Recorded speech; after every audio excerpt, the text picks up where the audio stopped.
I'm not certain where that last one cut off, but what I wanted to point out was that we had these electrons up here, which form the bond here with this hydrogen ion.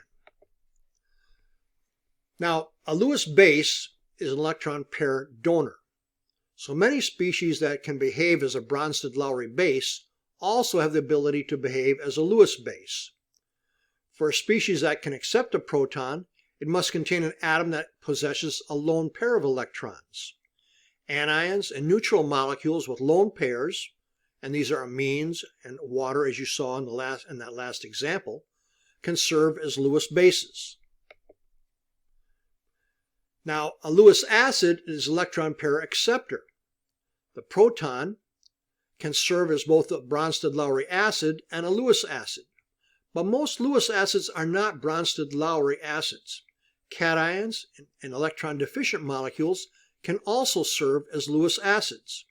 The Lewis model greatly expands the number of species that can be considered to be acids.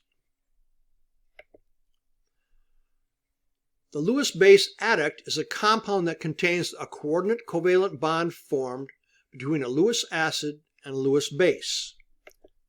So here you've got a Lewis acid in the fluorine ion.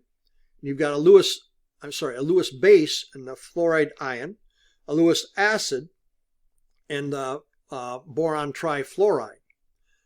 They form an acid-based adduct here with a negative charge for this particular molecule here. Likewise, here you have ammonia, and you have two of those as a Lewis base.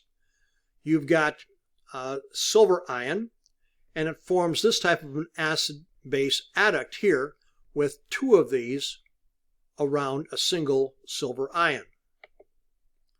Likewise, you have oxygen here, a Lewis acid of sulfur trioxide forms this acid-base adduct. Likewise, you have, and so you have all these different ones. You can have this acid-base adduct, a new base, and you get a new adduct here and a new base here. Likewise, you have CO3 here, and you have the sulfur trioxide to form this new adduct and this new acid. So many Lewis acid-base adducts are complex ions. Complex ions are polyatomic ions that consist of a central atom, in this case silver, usually a transition metal surrounded by ions or molecules called ligands. These ligands are Lewis bases. A complex ion here is formed between copper and cyanide to get a copper cyanide complex. The formation constant, we do this same exact type of calculations, only now it has a sub F here instead of SP for the solubility, or the K sub P for the other ones that we had. Oops. And these Kf values are generally very large. The dissociation constant is the inverse of that formation constant. The dissociation constant happens when you've got a complex and then it's dissociating into this. So essentially, the dissociation constant in this direction would be the reverse of the formation constant in this direction. For example, this is an example 15, 14. You can see that you're starting off with the silver ammonium here, that complex, and it's a 0.10 concentration. Now the dissociation constant of that into these two materials is a 1.7 times 10 to the 7th moles. So that means that this 0.1 is going to be very, very small compared to that. So you can forget about this minus x right here. Instead, you have this right here in the numerator, this 0.1. And then here you've got x in the denominator. And you've got 2x here but this has to be raised to the second power, right, to give you that. And that equals that dissociation constant here. So essentially what that works out to be is, if you rearrange this equation, it's x to the third equals 1.5 times 10 to the minus ninth. Or x is going to equal to 1.1 times 10 to the minus third. Now you can also have something called coupled equilibrium. Sometimes more than one equilibrium is needed to describe a process. So when you're dissolving an ionic solid into a strong acid, or dissolving a sparingly soluble solid by complex ion formation, or the carbonate chemistry of our oceans, each one of these involves coupled equilibrium. The very first slide that we started with today was one of those examples, where you had the carbon dioxide in the bloodstream, forming the carbonate with water, and then dissociating into the different ions. That was fairly simple in terms of it only having two different equilibrium that were involved there. One of these complex ones involves dissolving precipitates. Two methods of dissolving compounds that are sparingly soluble or form precipitates. You can add a strong acid to react with basic anions or ammonia in a compound. You can add a ligand or a Lewis base that can react with a metal cation to form a complex ion.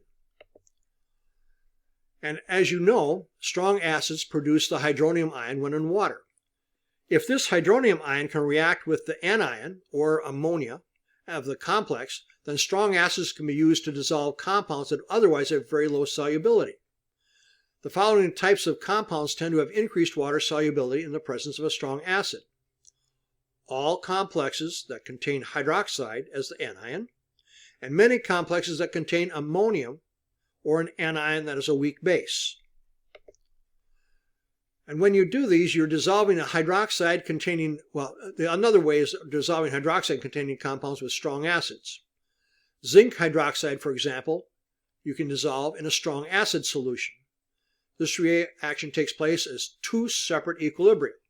You've got initially here the zinc hydroxide as a solid, forming a small amount of this zinc ion and this hydroxide ion. Then, when you have additional hydrogen ions in solution,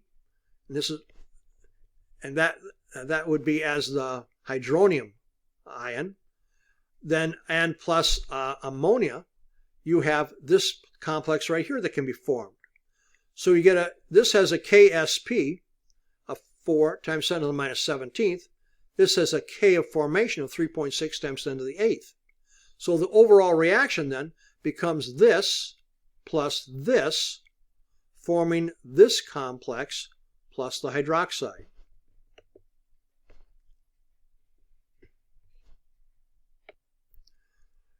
On to the next slide. Dissolving hydroxide containing compounds with strong acids. This process of dissolving can be explained in terms of the Le Chatelier's principle. By protonating a hydroxide with a hydronium ion to form water, a product is effectively being removed from the first equilibrium.